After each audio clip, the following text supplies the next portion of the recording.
आता सांगण्यात आलं की मला ऑलरेडी काही सेशन झालेले आहेत ज्यामध्ये स्पर्धा परीक्षेची तयारी कशी करावी याबद्दल मार्गदर्शन केलेलं आहे.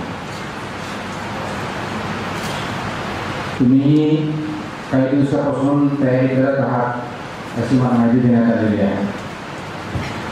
तर मुळामध्ये स्पर्धा परीक्षा म्हटलं की नेमकं काय की कशा पद्धतीनं त्याला सामोरं गेलं पाहिजे, आपण आपलं ध्येय गाठण्यासाठी नेमकं काय केलं पाहिजे आणि पर्यायानं आपण सक्सेस कसं होऊ या दृष्टीने त्याच्याकडे कोणत्या दृष्टीनं बघणं गरजेचं आहे. परंतु आपण सर्वजण महाराष्ट्रामधून अनेक विद्यार्थी MPSCसाठी प्रयत्न करत असतात, UPSCसाठी भारतातून करत असतात. काल परवाच मी पुण्यामध्ये फर्ग्युसन कॉलेजला गेलो होतो. त्यावेळेस मला असं सांगण्यात आलं की पुण्यामध्ये जवळजवळ 3 लाख विद्यार्थी ते स्पर्धा परीक्षेसाठी तयारी करण्यासाठी आलेले असतात. जर ही परिस्थिती फक्त पुण्यामध्ये असेल आणि नगरसारख्या ठिकाणी असे हजारो विद्यार्थी परीक्षेची तयारी करत असतील आणि दुसऱ्या बाजूला ज्या UPSC आणि MPSC या विशेषतः ज्याच्यावरती आपण प्रयत्न करत आहात त्याच्यामध्ये सीट्स फक्त काही शेकड्यामध्ये असतील. म्हणजे UPSCच्या बद्दल सर्वसाधारण 1000च्या आसपास सीट असतात, दरवर्षी MPSCच्या 300-400 असतील, 500 असतील.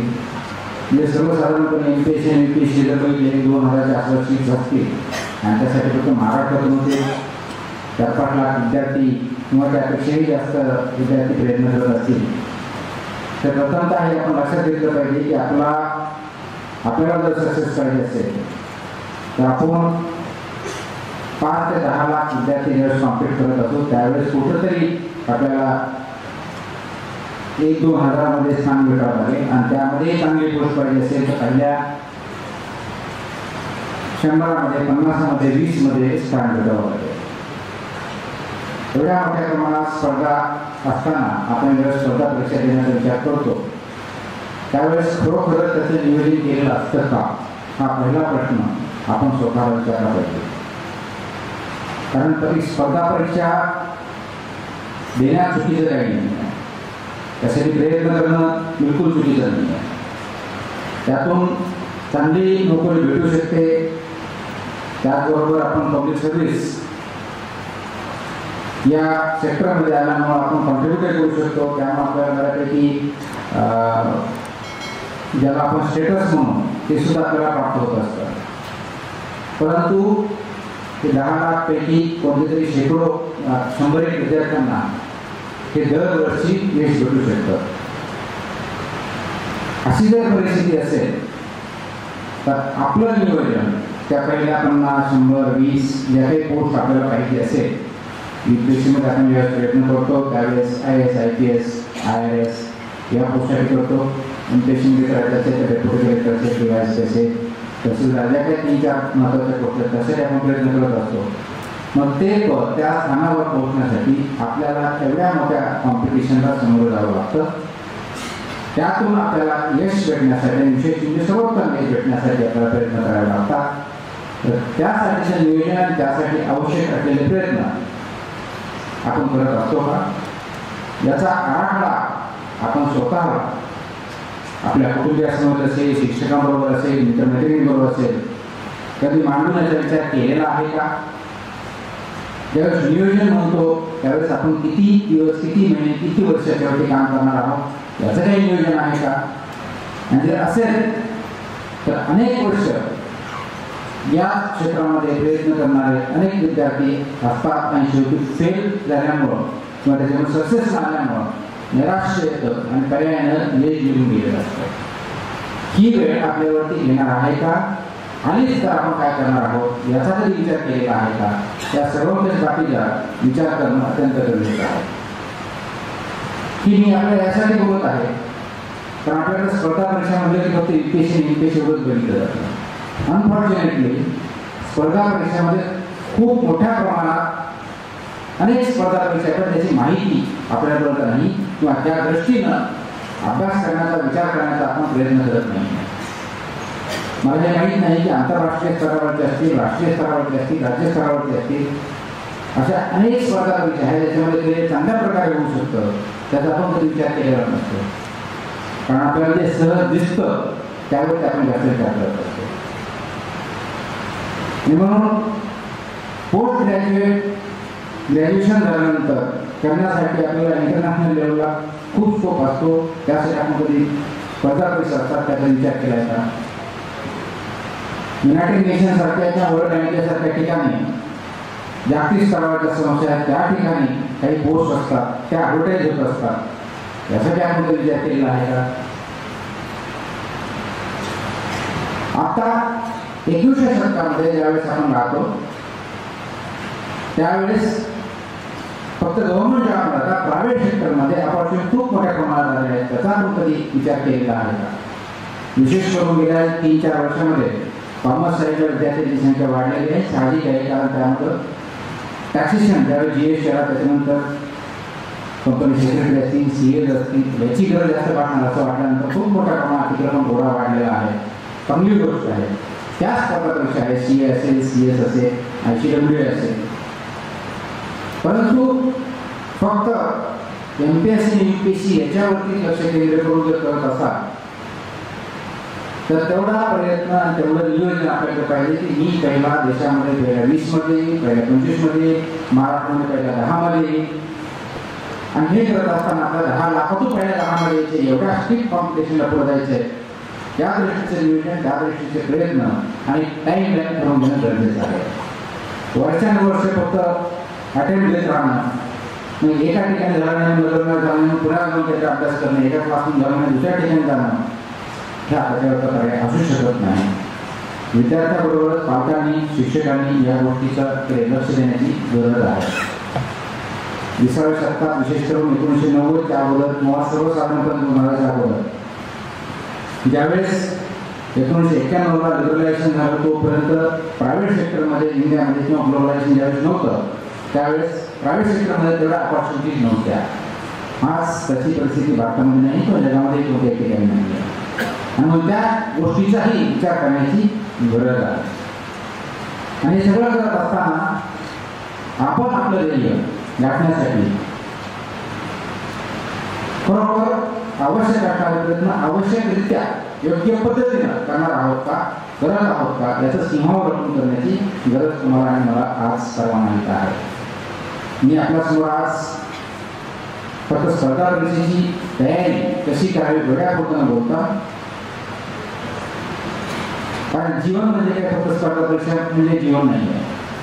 तुम्ही नोकरीमध्ये सिलेक्ट झाला, चांगले IAS जरी झाला तरी म्हणजे तुम्ही जीवनामध्ये यशस्वी झाला असा जर अर्थ तुम्हाला घेतला असेल तो चुकीचा आहे, अर्धवट आहे. जीवन हे खूप अंगाने बनलेलं असतं. जर सामाजिक असेल, कल्चरल असेल, प्रोफेशनल असेल, पर्सनल असेल, त्या सर्व बाबतीत आपला विचार करणं गरजेचं आहे. त्या दृष्टिकोनातून आपलं सक्सेस म्हणजे काय हे डिफाईन करण्याचे गरजेचं आहे. आपला होरायझन जो आहे, आपल्या डोळ्यासमोर फक्त तिथे झापड लावलेले असेल ते दूर करण्याची गरजेचं आहे. आणि एकंदर त्या जगामध्ये मी काय कॉन्ट्रीब्यूट करू शकतो, माझ्या देशामध्ये मी काय कॉन्ट्रीब्यूट करू शकतो, माझ्या समाजामध्ये मी काय कॉन्ट्रीब्यूट करू शकतो याचा विचार करणं गरजेचं आहे. अनेक वर्षापासून आपल्याकडे कोणी आईवडील असतील, कोणी नातेवाईक असतील, मित्र असतील, कुठं कॉलेजमध्ये असेल, कुणी भेटलं तर तू काय करणार, कोणत्या प्रकारची नोकरी करणार, कोणत्या सेक्टरमध्ये जाणार हे प्रश्न विचारले जातात. मुळात आता हा प्रश्न विचारणं चुकीचं आहे, त्याचं उत्तर देता येत नाही. तुम्ही काय कोणती नोकरी करणार हा प्रश्न 21व्या शतकामध्ये जे IT युग आहे, जे आर्टिफिशियल इंटेलिजन्सचं युग आहे, ज्याच्यामध्ये स्प्लिट सेकंदामध्ये समाजाची दिशा बदलते, देशाची दिशा बदलते, त्या तुम्ही काय करणार हा प्रश्न अत्यंत चुकीचा आहे. तो विचारला जाऊ शकत नाही, विचारलं त्याच्यावर चुकीचं किंवा योग्य उत्तर दिलं जाऊ शकत नाही. जे उत्तर असेल ते इन्कम्प्लीट असू शकतं किंवा चुकीचं असतं. मग आता जो प्रश्न विचारायचा आहे तो हा आहे की तुम्ही काय कॉन्ट्रीब्यूट करू शकता. What can you contribute to the society, to yourself, to the family, to the nation, to the world. तुम्ही काय कॉन्ट्रीब्यूट करू शकता, तुमचं काय याच्यामध्ये योगदान असू शकतं हा प्रश्न विचारणं गरजेचं आहे. ज्यावेळेस योगदान हा प्रश्न विचारला जातो त्यावेळेस मला जे क्षेत्र आवडतं, ज्याच्यामध्ये ज्या क्षेत्रामध्ये माझ्या स्किल्स आहेत, माझ्याकडे कौशल्य आहे, आणि त्या क्षेत्रामध्ये मला आवड असल्यामुळे आणि त्या क्षेत्राचं माझ्याकडे कौशल्य असल्यामुळे त्याच्यामध्ये मी काम करू शकतो, समाधानी राहू शकतो आणि पर्यायाने समाजाचं भलं पण करू शकतो. या दृष्टीनं आज विचार करण्याची गरज आहे. म्हणून स्पर्धा परीक्षेकडे बघत असताना असं गृहीत धरा की तुमचं सर्वेक्षण होईल. तुम्हाला लेक्चर होत असेल, डिवायस होत असेल, तुम्हाला PSI होत असेल, तुम्हाला कलेक्टर व्हायचं असेल, तुम्हाला IPS व्हायचं असेल, कोणाला पॉलिटिशियन व्हायचं असेल, तुम्हाला लेक्चर व्हायचं असेल, ज्या कोणत्या क्षेत्रात तुम्हाला काम करायचं असेल, तुम्ही निश्चित हा एक प्रश्न विचारला पाहिजे की ती पोस्ट भेटल्यामुळं त्याचा परिणाम माझ्यावरती आणि समाजावरती नेमका काय होणार आहे, हा प्रश्न तुम्ही स्वतःला विचारा. त्याच्यावर विचार करा. तुम्ही 2-3 वर्ष काढल्यानंतर त्या पोस्टचं सिलेक्शन झाल्यानंतर आणि त्याच्यावरती काम करायला लागल्यानंतर तुम्हाला असं वाटायला नको की आपण चुकीच्या क्षेत्रात निवडलेला आहे, कारण ती वेळ निघून गेली असेल. त्यावेळेस विचार करायचा, तो आज विचार करा, खरोखरच हे माझ्या आवडीचे क्षेत्र आहे का, खरोखर त्या क्षेत्रात मला काम करायला आवडेल का, खरोखर याच्यामध्ये मी स्वतः बदलून होणार आहे का, खरोखर याच्यामध्ये समाजामध्ये बदल घडून आणणार आहे का, आणि परिणामाने हा समाज जो आहे तो चांगल्या पद्धतीने आणखी सुधारणा होऊन समाजाचं पर्यायी समाजामध्ये राहणाऱ्या लोकांचं, नागरिकांचं भलं होणार आहे का, हा प्रश्न तुम्ही स्वतःला विचारणं गरजेचं आहे. त्याच्यावरती खूप डीप थॉट होणं गरजेचं आहे. त्या दृष्टिकोनातून जर आपण मार्गक्रमण केलं तर अत्यंत चांगल्या पद्धतीने आपण जीवन जगू शकतो. आपलं जीवन बरोबर सफल, ज्यामुळे आपण यशस्वी म्हणतो त्या पद्धतीने होऊ शकतं. आणि म्हणून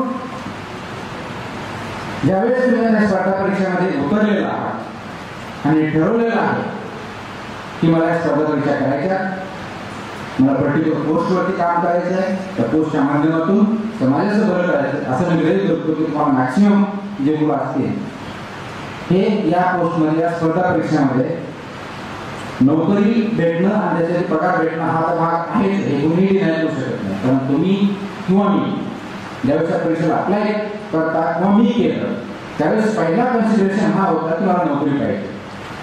देश सेवा वगैरे नंतरच्या गोष्ट, पहिला कन्सिडरेशन हा असतो की मला नोकरी पाहिजे. तर नोकरी असेल, आणखी चांगली नोकरी असेल, चांगला पगार असेल, आणखी चांगलं, जेणेकरून पगाराबरोबरच आपल्याला स्टेटस पण भेटेल. ही फॅक्ट आहे, हे आपण नाकारून चालणार नाही. परंतु फक्त तेवढ्यासाठीच जर तुम्ही ह्या सेक्टरमध्ये येणार असाल, पब्लिक सर्व्हिसमध्ये, मग त्यासाठी येणार. फक्त पगारासाठी किंवा स्टेटससाठी येणार असाल तर नाही. त्यासाठी प्रायव्हेट सेक्टरला खूप मोठ्या ऑपॉर्च्युनिटी आहे. पब्लिक सेक्टर किंवा पब्लिक सर्व्हिसमधल्या जेवढं पेमेंट आहे किंवा रेग्युलेशन आहे त्यापेक्षा काही पटीने जास्त हे प्रायव्हेट सेक्टरमध्ये आहे. तुम्ही स्वतः बिझनेस करू शकता, आंतरराष्ट्रीय स्तरावर जाऊ शकता, तिथं खूप मोठ्या प्रमाणात ऑपॉर्च्युनिटी आहे. पहिल्यासारखं आज राहिलेलं नाही की प्रत्येक गोष्ट स्टेट कंट्रोलची होती, तशी आज परिस्थिती नाही आहे. आणि म्हणून गरज आहे की तुम्हाला समाजामध्ये ॲज अ पब्लिक सर्वंट म्हणून काम करण्याची आवश्यकता आहे. आता पब्लिक सर्वंट म्हणजे काय, टेक्निकल डेफिनेशन आपण 2 मिनिटासाठी बाजूला ठेवू. पब्लिक सर्वंट याचा अर्थ एवढाच आहे की service to the public as per the law.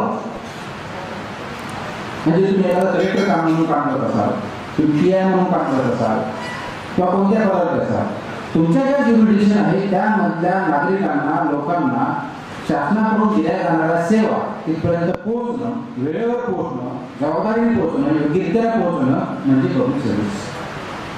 मग तुमची आणि माझी तेवढी तयारी आहे का की मी त्या पदावरती आल्यानंतर अशा प्रकारची सर्व्हिस योग्य प्रकारे देईल आणि त्या पदाला न्याय देईल. ही जर भावना तुमच्यामध्ये असेल तर निश्चितच तुम्ही योग्य दिशेने पाऊल टाकत आहात असं मला लागेल. ते जर चेक करायचं असेल तर प्रथम आपल्याला गोष्ट करावी लागेल, तुम्हाला काय बनायचंय हा प्रश्न विचारू नका, कसं बनायचंय हाही प्रश्न विचारू नका. तो पहिला प्रश्न कशासाठी बनायचंय, वाय, हा प्रश्न विचारा. काही वेळेस असेल, why do you want to do it, म्हणजे मी समजा आज इथं आलो किंवा तुम्ही इथं आला, कशासाठी आला हा प्रश्न. तुम्ही का हा शेवटचा प्रश्न पाहिजे. पण आपण सर्वसाधारण जीवनामध्ये पहिला अगोदर का आलो, का करतो, काय करायचं हे बघतो. का हा शेवटचा विचार, विच इज रॉंग. पण तुम्ही इथं आला असं गृहीत धरू की माझं भाषण ऐकण्यासाठी आला, 2 मिनिटासाठी असं गृहीत धरू. पण मुळात प्रश्न माझ्या भाषेत मला काय ऐकायचं. तुमच्याकडे जास्त वेळ झाला ऐकायचं आहे, घरी तुम्हाला कोणी बसू देत नाही ऐकायचं आहे, कॉलेजमध्ये तुम्हाला काही काम नाही ऐकायचं आहे, याच्यातून तुम्हाला काही गेम होणार आहे. त्या गेम होत्या 2 शब्द माहिती भेटतील, फक्त माहिती त्याच्यातून मला त्याचे आकलन करता येईल आणि माझ्यावरती आणि शक्य झालं तर समाजावरती जर चांगला पाठिंबा होणार आहे हा विचार करणं गरजेचं आहे. मी आधी तर का आलो हा मी येण्याच्या अगोदर विचार केला पाहिजे. मला तुम्हाला संबोधताना मी इथं आल्यानंतर काही जे त्याच्यातून देणं मला अपेक्षित आहे, त्याच्यातून काही मुलांना, काही पेरेंट्सला आणि समाजाला प्रबोधन करून त्याच्यामधून काही 4 गोष्टी आपल्या करता आल्या तर त्या दृष्टीने माझा उद्देश असेल तर मी येणं गरजेचं आहे. फक्त भाषण करण्यासाठी आलो हा काय उद्देश होऊ शकत नाही. भाषण हे माध्यम होऊ शकतं, स्पीच हे तुमच्यावर बोलण्याचं एक माध्यम होऊ शकतं, तो अल्टिमेट गोल असू शकत नाही. तसं तुमची नोकरी आणि तुमचं जीवन हे काय अल्टिमेट गोल नाही, हे माध्यम आहे. हे माध्यम तुमचं जे साध्य आहे, जे तुम्हाला अचीव करायचं आहे त्या दृष्टिकोनातून केलं पाहिजे. आणि म्हणून त्या दृष्टिकोनाचा विचार करू तर तुम्हाला जगामध्ये कोणत्याही गोष्टी करायच्या असतील, जीवनामध्ये प्रोफेशनल लाईफमध्ये असेल किंवा पर्सनल लाईफमध्ये असेल, त्यासाठी प्रथम सुरुवात करा. मला जी गोष्ट करायची ती का करायची, त्याचा माझ्यावरती, माझ्या कुटुंबावरती, समाजावरती, एकंदर देशावरती काय परिणाम होणार आहे हा जर विचार केला आणि त्याच्यातून जर तुम्हाला समाधान भेटणार असेल तर निश्चित त्या दृष्टीनं वाटचाल करायला हरकत नाही. मग हा का वाय हा प्रश्नाचं उत्तर द्यायला तुम्हाला भेटेल. Yes, this is what I want to do this particular thing. Then answer the question how. मग तुम्ही पुढचा प्रश्न विचारला पाहिजे की हे कशा पद्धतीनं केलं पाहिजे. कारण नुसतं का याचं उत्तर भेटून चालणार नाही. ते कसं करायचं हे सुद्धा आपल्याला आवश्यक आहे, माहिती होणं आवश्यक आहे, ज्ञात असणं आवश्यक आहे. म्हणून ज्या पद्धतीने तिथपर्यंत पोहोचायचे, जे की चांगली पद्धत पाहिजे, चांगले मीन्स पाहिजे, योग्य प्रकारच्या मार्गाने आपण तिथपर्यंत गेले पाहिजे, ते मार्ग शोधले पाहिजे.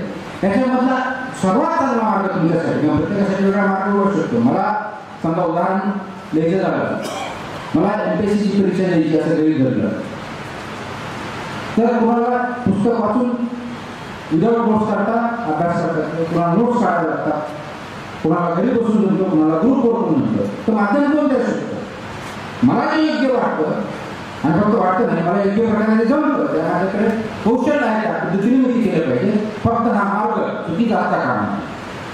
कारण चुकीच्या मार्गाने केलेल्या गोष्टी ह्या सस्टेनेबल राहू शकत नाही, शाश्वत असू शकत नाही.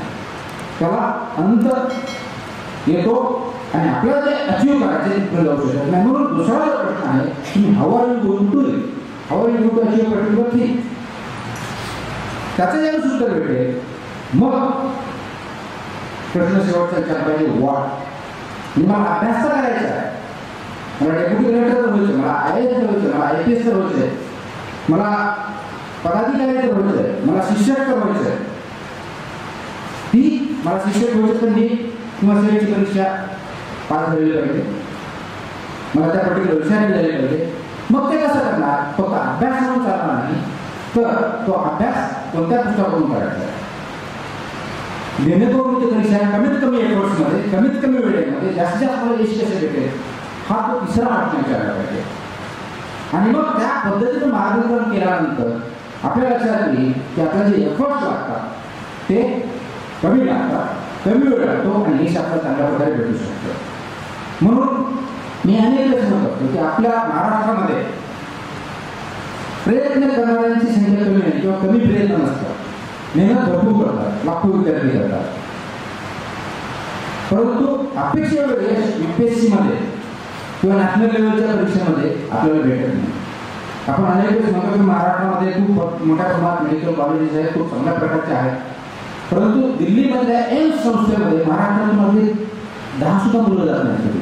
का एम्सची परीक्षा दिली पासच होऊ शकत नाही.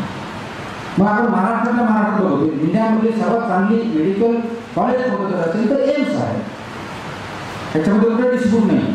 पण एम्समध्ये महाराष्ट्रातून MBBS होण्यासाठी किंवा PG साठी आपले विद्यार्थी किती असतात तर खूप कमी असतात. का तर त्या लेवलची स्पर्धा असते, त्या लेवलला आपण तिच्यावर करू शकत नाही.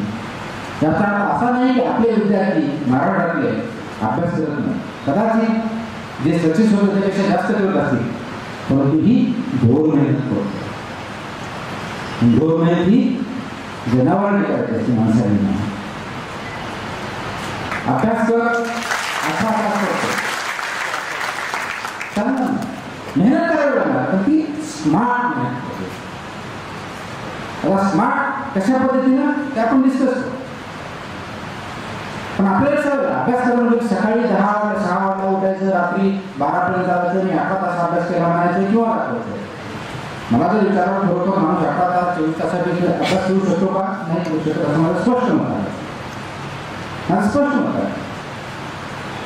अभ्यास करणं म्हणजे वाचन नव्हे, अभ्यास करणं म्हणजे लिहिणं नव्हे, अभ्यास करणं म्हणजे जागून पुस्तक काढणं नव्हे, अभ्यास करणं म्हणजे फक्त प्रश्नपत्र किंवा उत्तर सोडवणं नव्हे. अभ्यास करण्याची जी प्रक्रिया आहे आणि नॉलेज गोळा करण्याची जी प्रक्रिया आहे त्यामध्ये एक मूलभूत फरक आहे. तो जोपर्यंत तुम्ही जाणून घेणार नाही तोपर्यंत तुम्ही कोणत्याही स्पर्धा परीक्षेमध्ये ग्रॅज्युएशन लेवल अनफॉर्च्युनेटली किंवा फॉर्च्युनेटली आपली जी एक्झाम सिस्टम आहे त्यामध्ये कदाचित तुम्ही सक्सेस व्हा, त्यामध्ये कदाचित तुम्हाला एक्सटर्नल मार्क भेटतील. परंतु तुम्ही असं दाखवून द्या की जो ग्रॅज्युएशनला टॉपर आहे, PGला टॉपर आहे किंवा 10वीला मेरिटमध्ये आहे तो 12वीला मेरिटमध्ये असतो असं नाही आहे. ग्रॅज्युएशन असतो तो स्पर्धा परीक्षा टॉपर असतो असं नाही आहे. ज्याला अगदी 35% मार्क मिळले तो पण टॉपर होऊ शकतो किंवा टॉपर आहे तो पण टॉपर होऊ शकतो. बेसिक तो आपण अंडरस्टँड केला पाहिजे आणि त्या दृष्टिकोनातून आपण तयारी केली पाहिजे. मग स्मार्ट वर्क करण्याची गरज आहे. तो थोड्या वेळ त्या कशा पद्धतीने स्मार्ट वर्क करायचं हे आपण बघूया. पण मुळामध्ये MPSC किंवा UPSC आपण स्पर्धा परीक्षा बोलतो आणि मी फक्त थोड्या लोक मर्यादित राहत नाही. मग ते रँकिंगचे असतील, रेल्वे बोर्डाचे असतील, इतरही नेट सेट सारख्या सुद्धा परीक्षा असतील, CAचे असतील, ICWचे असतील, CS असतील, कम्प्युटर महिला कोणत्या असतील, नेट एनी एक्झाम जी की ग्रॅज्युएशनची नाही आहे किंवा करिक्युलमची नाही आहे आणि ज्यामध्ये स्पर्धा आहे, ज्याच्यामध्ये काही की पोस्ट आहे तुमच्या समोर आव्हान आहे का आपल्याला सक्सेस व्हायचं आहे, लिमिटेड पोस्ट आहे, तिथं 2 गोष्टी लक्षात घेतल्या पाहिजे. त्या बऱ्याच वेळेस आपण घेत नाही. पहिली ही स्पर्धा आहे, म्हणजे अनेक जणांतून एक जण, मल्टिपल हंड्रेड्स अँड लॅक्स स्टुडंटमधून एक जण कुठे सिलेक्ट होणार आहे. ही तेवढी तीव्र स्पर्धा आहे याची जाणीव आपल्याला असली पाहिजे. दुसरी ती परीक्षा आहे, म्हणजे तुम्हाला एक्झामिन केलं जाणार आहे. आपण जेव्हा एक्झामिन केलं जाणार म्हणतो त्यावेळेस नेमकं काय करतो तर तुम्ही जी काय उत्तरं देणार आहात, मग ती तोंडी परीक्षा असेल किंवा लेखी परीक्षा असेल, त्या उत्तराच्या माध्यमातून तुम्ही काय आहात, कसे आहात, विचारसरणी कशी आहे ही तपासणी केली जाणार आहे. हे कशासाठी केलं नाही? ज्या पदाची परीक्षा आहे, ज्या पदांसाठी परीक्षा आहे त्या पदांसाठी तुम्ही योग्य आहात की अयोग्य आहात याच्यावरती तुम्हाला एक्झामिन केलं जाईल. मग तिथे हिस्ट्रीचा प्रश्न असेल, 1857 असेल, आताच्या युगातला आर्टिफिशियल इंटेलिजन्स असेल, फ्युचरिस्टिक दृष्टिकोन फ्युचरमध्ये काय गोष्टी उघडलेल्या असतील त्यावरती असेल, त्याच्यावर तुम्ही जे उत्तर देणार आहात किंवा लिहिणार आहात त्या माध्यमातून तुम्ही त्या पोस्टसाठी सुटेबल आहात की नाही, योग्य आहात की नाही हे एक्झामिन केलं जाणार आहे. आपला फोकस मात्र पुस्तक वाचण्यावरती आणि पुस्तकातून जास्तीत जास्त माहिती गोळा करण्यावरती असतो. हा अप्रोच जो ग्रॅज्युएशनला करू शकतो, कदाचित पोस्ट ग्रॅज्युएशनला करू शकतो, तो तुम्हाला सोडावा लागेल. आपल्या रुटीन एक्झामिनेशन जे असतात किंवा आपण रुटीन अभ्यास करण्याची जी पद्धत असते त्याच्यामध्ये तुम्हाला बदल करायला लागतो. आपण रुटीनली काय करतो तर मुळामध्ये समजा तुम्ही ग्रॅज्युएशन लेवलला BSc करता किंवा मेडिकल कॉलेजला MBBS करता, इंजिनिअरिंगला करत असा, तुमच्याकडे 5 सब्जेक्ट आहेत. तो सब्जेक्ट घेता, त्याच्यावरती काय सिलेबसनुसार जे पुस्तकं त्या गोळा करता, रिडिंग करता, रिडिंग केल्यानंतर कुणाला नोट्स काढायची सवय असेल तर नोट्स काढता, कुणाला वाचून अभ्यास होतो तर वाचून करता, परीक्षा जवळ येईल तर काही जण पेपर बघता, मग त्याच्यानुसार रिव्हिजन करता, परीक्षेत जातात, उत्तर देतात आणि जो काय देतो सर्वसाधारण ही पद्धत आहे ते वेगळ्या पद्धतीने काम करतात. मला उत्तर पाहिजे. हीच पद्धत आहे. कोणी वेगळ्या पद्धतीने जर अभ्यास करत असेल तो मला सांगा. म्हणजे मी तरी माझ्या ग्रॅज्युएशनच्या काळात 11वी असाच अभ्यास केला होता. उत्तर नाहीये. हीच पद्धत ही योग्य आहे का? मागे कोण म्हटलं?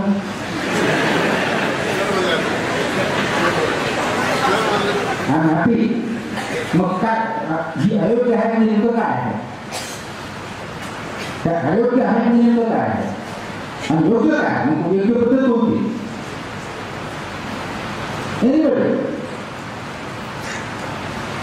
आणि एक्झॅक्टली आपण इथं चुकतो. ही पद्धत चुकीची असं म्हणणार नाही, पण इन्कम्प्लीट पद्धत, त्याला वेळ ठेवू लागणारी पद्धत आहे. ट्रायल आणि एरर बेसिस पद्धत आहे. म्हणजे अभ्यास करायचा, पुस्तक वाटले, 10 पुस्तक वाटले, म्हणजे एक कॉपी एक पुस्तक वाटलं. स्पर्धा परीक्षा घेतली. फॉर एक्झाम्पल माझा विषय हिस्ट्री आणि पॉलिटिकल सायन्स होता ज्यावेळेस मी UPSC दिली त्यावेळेस. हिस्ट्रीमध्ये अगदी एन्शियंट इंडियापासून इंडस व्हॅलीच्या अगोदरपासून प्री हिस्टॉरिकल टाईमपासून ते मॉडर्न वर्ल्डपर्यंत सगळे पेपर होते. आणि पहिल्या अटेम्प्टला, दुसऱ्या अटेम्प्टला मला हिस्ट्रीच्या पहिल्या पेपरमधून की एन्शियंट आणि मिडल इंडिया हा पेपर आहे, त्याच्यामुळे मला मार्क्स नाही पडले. मग माझ्या मित्रांनी विचारलं की तू नेमकं काय केलं? त्यांनी सांगितलं हे 10 पुस्तक वाचले, प्रत्येक वाचले. मग विचार करते 10 आणखी 200 वाटलं, 15 पुस्तक वाचलं. मग ते 15 पुस्तक वाटले. फरक काय पडला? 10च्या ऐवजी 12 मार्क पडले. त्याच्यामध्ये जास्त काही फरक पडला. याला धोरण. पुस्तक वाचणं चुकीचं नाही, मल्टिपल पुस्तक वाचणं चुकीचं नाही. मग त्यासाठी तुम्हाला PhD करा, 50 पुस्तक वाचा, PhD करा आणि मुख्य होत्या. स्पर्धा परीक्षेसाठी ही आवश्यकता नाही. असं जर असतं तर जेवढे प्राध्यापक आहेत ते सर्व स्पर्धा परीक्षा पास झाले असते, किंवा जेवढे PhD होतं ते सगळे स्पर्धा परीक्षा पास झाले असते. याचा अर्थ ते होऊ शकत नाही असं मला वाटत नाही. बिलकुल होऊ शकतात. तो 100% मला मी गॅरंटी देऊ शकतो. म्हणजे जेवढे डॉक्टरेट झाले त्यांना म्हटलं की समजा पॉलिटिकल सायन्सचे डॉक्टरेट आहे आणि त्यांना म्हटलं UPSC परीक्षा देऊन तुम्ही 300 पैकी 290 मार्क पाहून जाणार नाही जाऊ शकणार, कारण रिक्वायरमेंट वेगळे. याचा अर्थ त्यांचं नॉलेज कमी असा अर्थ होत नाही. नॉलेज भरपूर आहे त्यांना. कदाचित ज्याला 290 मार्क पडले त्याच्या 10% जास्त नॉलेज असेल, परंतु स्पर्धा परीक्षेची रिक्वायरमेंट आणि PhDची रिक्वायरमेंट ह्या वेगळ्या रिक्वायरमेंट्स. ती रिक्वायरमेंट काय आहे जोपर्यंत तुम्ही अंडरस्टँड करणार नाही तोपर्यंत या पद्धतीने जायचं आहे ते तुम्हाला कळणार नाही. आणि क्लासेस जेव्हा जॉईन करतात तेव्हा एक्झॅक्टली हीच पद्धत करून शिकवली असते. तेच सांगितलं जातं. क्लासेस पण वेगळे आहेत नाही. क्लास कसे जॉईन करता तुम्ही? कुणी जॉईन केला असेल ना त्याच्यापैकी? कुणी केला? कशासाठी जॉईन केला? कुणी मला सांग. गायडन्स. अजून काय? मला आवाज येत नाही. हे लाईट लावता येतील का? लाईट लावता येतील आणि मला दिसतील.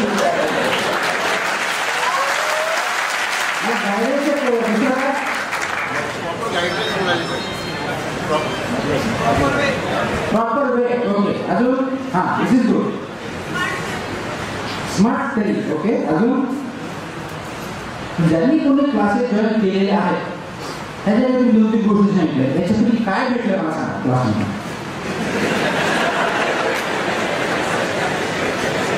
याचा तर सर्वच क्लासेस चुकीचे किंवा सर्वच बरोबर असं मला सांगितलं असं बिलकुल नाही. त्या क्लासेस चांगलं काम करत आहे.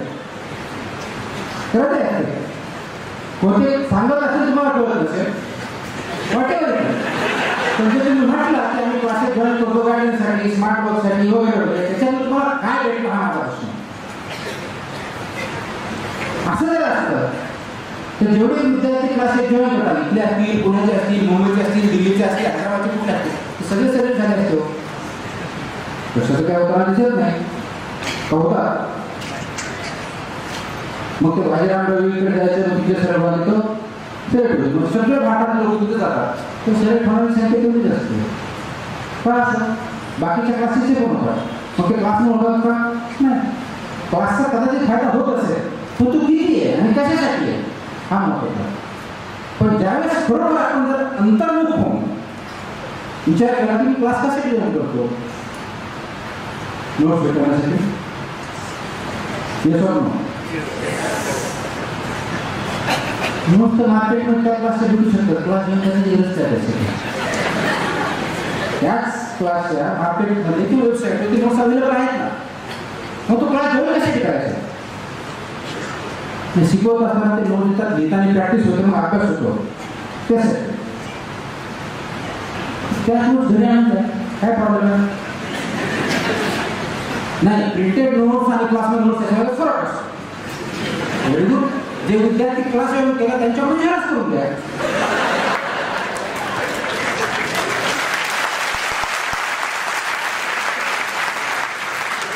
माझा मूळ मुद्दा असा की तुम्ही जॉईन कशासाठी करता? तर आपल्याला असं वाटतं की क्लास जॉईन केला किंवा एक्स्ट्रा गोष्ट केली, ग्रुपमध्ये अभ्यास केला, इंडिव्हिज्युअल केला की मला सक्सेस भेटेल म्हणून मी ते करतो. राईट? म्हणून परत मी स्टार्टिंगला जे बोललो की वाय आपलं तुम्ही कधी विचारत नाही. त्या क्लासच्या नोट्स एवढ्या चांगल्या क्लास जॉईन केलाच पाहिजे, एवढ्या चांगल्या मला पुस्तकामध्ये घेऊन तुम्ही नोट्स घ्या, वाचत बसवलं. Very simple. असं होत नाही, असं होत नाही. तर का? तर त्यांच्याकडे जे आहे तुम्हाला देण्याचा प्रयत्न करा. ते काय देतात? ते माहिती देतात. माहितीच्या व्यतिरिक्त काय देतात असेल तर मला सांगा. कोणताही क्लास माहिती व्यतिरिक्त मला काय देत असेल तर नोट्स देतील, क्लासमध्ये डिक्टेट करतील, खूप झालं तुम्ही प्रश्नाचे उत्तर दिले तर चेक करून देतील. याच्या व्यतिरिक्त काय देतात का? तुम्हाला कोणत्या क्लासनी स्पर्धा परीक्षा क्रॅक करण्याची टेक्निक सांगितली आहे कधी? की हा फॉर्म्युला आहे, हा फॉर्म्युला घेतला तर तुम्ही परीक्षा पास होणार असं सांगितलं आहे कधी? कारण जे सांगितलं असेल तुम्हाला ते कळले नसेल. असं नाही की प्रत्येक क्लास फक्त परीक्षेसाठी काम करतो, याचा त्यांचा उद्देश आहे. तर शेवटी त्याचं ते प्रोफेशन आहे, तो एक उद्देश आहे, फक्त त्याच्यासाठीच काम करतो असंही माझं म्हणणं नाही. पण तुमचा काय फायदा? You are spending thousands of rupees, you are spending months and years together, आणि at the end of the year काय? मार्क्स कमी पडले, मुलांच्या क्लासेस बंद केले, कोणत्या शिक्षकाने चांगलं शिकलं नाही, मग ते यावर्षी या क्लासने त्या क्लास चालला, मग दुसरा क्लास लावायचा नाही, यावर्षी हा विषय झाला, दुसरा झाला, तो स्कोर झाला, मग त्याच्यावर ते सक्सेस झाले म्हणून विषय चेंज करणार. हा विषय अवघड करायचा असतो. पण पाश्चात्य बुद्धी आपल्याला खूप येते. आणि मी आज जे तुमच्यासमोर उभा आहे, मी मुंबईहून इथे येण्याचं एकमेव कारण असं की हे तुम्हाला पाश्चात्य बुद्धी होऊ नये ते अगोदर तुम्हाला माहिती म्हणून या दृष्टिकोनातून कसं करायचं हे सांगणार. याचा अर्थ मी सांगितलं की सगळे सक्सेस होणार अशाला बिलकुल अर्थ नाही. त्याच्यातले जे प्रिन्सिपल खरोखर इम्प्लिमेंट करतील त्यांना डेफिनेटली सक्सेस भेटेल हे मला सांगू शकतो. कारण मी जे सांगतोय त्याच्यातून मी केलं तेच मी केलेलं आहे. मी स्टार्टिंगला अभ्यास करताना हेच करा, सिलेबस घेतला, टॉपिक घेतला, पुस्तक घेतले, पुस्तक वाढले, नोट्स काढल्या, सक्सेस नाही भेटले. दुसऱ्यामध्ये तेच केलं, पुढे मार्क वाढले तर सक्सेस नाही भेटलं. मग विचार केला लक्षात आलं की आपण कुठेतरी चुकतोय. मग थोडा विचार केला, मग त्याच्यातून काही कुठली निदर्शनास आला. आणि ज्यावेळी मी सक्सेस झालो त्याचा अभ्यास जास्त नव्हता केला, ते स्मार्ट होतं.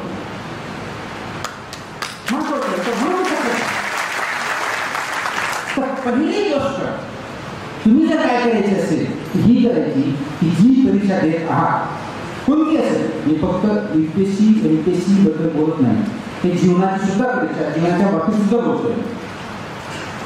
त्याचा उद्देश काय आहे? UPSC ज्यावेळेस परीक्षा घेते किंवा IAS IPS या पोस्टला तुम्ही अप्लाय करता त्यावेळेस ती UPSC तुम्हाला IAS सिलेक्ट करण्यासाठी त्याच्यामध्ये काय उद्देश काय त्यांचा हे तुम्हाला आपला अभ्यास करावा लागेल. MPSC ज्यावेळेस डेप्युटी कलेक्टर करते, UIC पोस्ट तयार करते किंवा मेडिकल एंट्रन्स ज्यावेळेस होते CET त्यावेळेस ते काय चेक करतात, त्यांचा उद्देश काय हा जर पण तुम्ही समजून घेणार नाही तो पण त्या दृष्टीने तुम्ही अभ्यास करू शकणार नाही. आपण काय करतो, परीक्षा आहे ना मेडिकलची परीक्षा आहे ना 10 पुस्तक असतो, सगळं पाठ करतो आणि IIT ला प्रश्न आला की पुढून जातो. इन्फॉर्मेटिव्ह प्रश्नाचं उत्तर देऊ शकत नाही. ती माहिती विचारली आहे, त्या 10 पॉईंट आहेत, 10 ते 10 रिपोर्ट तुम्ही करू शकता. No question. आणि पर्टिक्युलर इंडियामधल्या लोकांचा रिप्रोड्यूस करण्यामध्ये पण हात देऊ शकतो. मला पाठमध्ये सांगा आधी मी पाठ करून देशात तसं एक तुझ्या मिनिट देऊन टाकणार. यासाठी कपाशीची गरज नाही आहे. हे करण्यासाठी खरंच शिक्षण आहे. क्लबचं काम काय असतं? पत्र आलं, पत्रात काय आहे ते नोट केली आणि साहेबांना पाठवलं.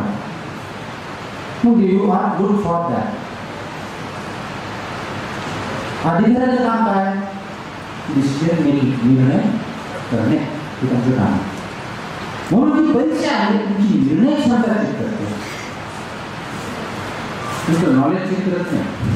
तुम्ही आपण UPSC किंवा MPSCचं ज्यावेळेस ॲडव्हर्टाईज येते किंवा सिलेबस जर बघितलं, विषयात बघितलं, ते स्टार्टिंगला तुम्ही किती वापरलं, त्याच्यात प्रियाम्बल जे असेल, इंट्रोडक्शन असेल, ते वाचा.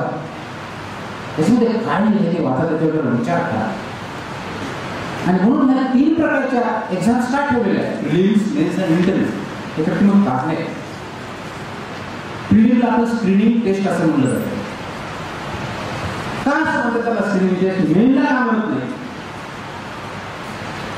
काय कारण असतं त्याच्यामध्ये?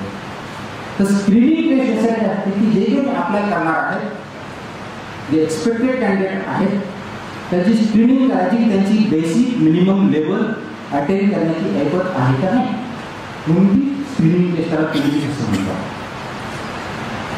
जे त्याच्यातून क्वालिफाय होतात त्याचा अर्थ एवढाच होतो की तुम्हाला बेसिक मिनिमम नॉलेज आहे, तुमच्याकडे बेसिक मिनिमम इंटेलिजन्स आहे, म्हणजे you are eligible to take the exam. प्रिलिम्सची एक्झाम नाही येते, इट्स अ स्क्रीनिंग टेस्ट. म्हणून तुम्ही जे काय पर्टिक्युलर लेवलच्या वरती आहात त्यांना संधी दिली जाते की नाव you are care for the. कारण तुमचं basic minimum knowledge already screening टेस्टमध्ये चेक झालेला आहे. याचा अर्थ जी रिक्वायरमेंट आहे ती तुम्ही फुलफिल केलेली आहे नॉलेजच्या बाबतीतली. आणि असे नॉलेज इथं या नॉलेजचा बोलण्याचा अर्थ इन्फॉर्मेशन आहे.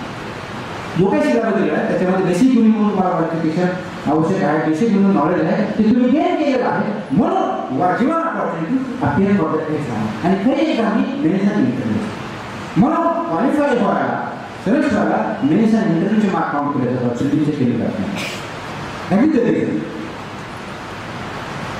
म्हणून स्क्रीनिंग टेस्ट जे पास होते, प्रिलिमचे पास होते, त्यांनी ग्रेड करायचं जे बेसिक नॉलेज माझ्याकडे आहे, बेसिक अभ्यास माझ्याकडे आहे, बेसिक इन्फॉर्मेशन माझ्याकडे आहे. आता मला रिक्वायरमेंट ऑफ द एक्झाम जी आहे ते सिलेक्ट होण्यासाठी, त्यासाठी मला काम करायचं, तशा प्रकारची एक्झाम असतात. अरे तशा प्रकारची एक्झाम इंटरव्ह्यू असणार आहे. म्हणून मला त्यासाठी काम करावं लागेल. तर रिक्वायरमेंट जोपर्यंत तुम्ही समजून घेणार नाही तोपर्यंत तुम्ही त्या पद्धतीने काम करत राहा. मग प्रिलिमला जसा अभ्यास करा, प्रिलिम पास करणार, पहिल्या अटेम्प्टला मेन्स होणार, प्रिलिम सारखा अभ्यास करणार, मेन्सला पासच होणार नाही. प्रिलिमची रिक्वायरमेंट वेगळी, मेन्सची रिक्वायरमेंट आणि इंटरव्ह्यूची रिक्वायरमेंट ही वेगळी आहे. म्हणून त्या दृष्टिकोन तुम्हाला समजून घ्यावा लागेल, तो दृष्टिकोन काय आहे. तर इथं जसं मी सांगितलं, तुमचं नॉलेज चेक करण्यासाठी एक्झाम घेतली जात नाही, तर त्या पोस्टसाठी तुम्ही सुटेबल आहात की नाही,